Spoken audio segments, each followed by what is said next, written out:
A Northeast Ohio teenager on his way to college when his life was turned upside down. He spent 15 years in prison for attempted murder, a crime he didn't commit.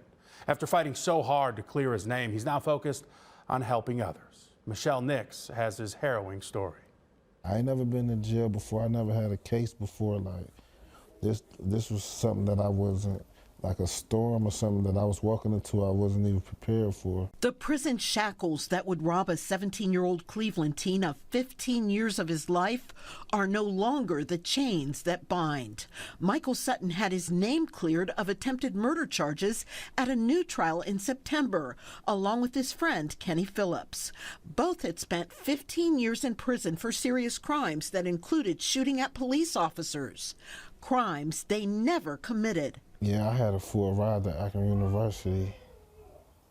So it was more like my first days in prison was like supposed to be like my first days in college. Sutton's story reads like a movie script. A teenager wrongly accused who spends more than a decade in prison before his name is cleared with the help of the Ohio Innocence Project and others.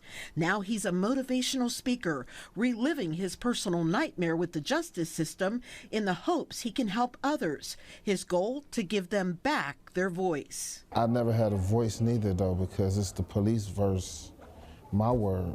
So it's, you know, the police are way more credible than 4 black kids at nighttime in the middle of the projects. Ohio has a rate of wrongful convictions higher than any other state. The National Registry of Exoneration identifies at least 83 people wrongfully convicted in the Buckeye State since 1989. Some men were even put on death row. These police officers came forward in 2015 and got on the stand and testified that the other cops lied on us. But the wheels of justice move so slowly, it would be at least 5 more years before Sutton and Phillips could go home, free men.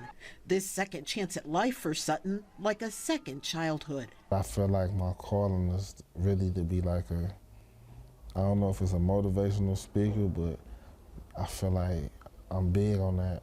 I've been through a lot, and I want to help the next person the best way I can. The nightmare that began on these Cleveland streets 15 years ago is finally over for Michael Sutton and his close friend.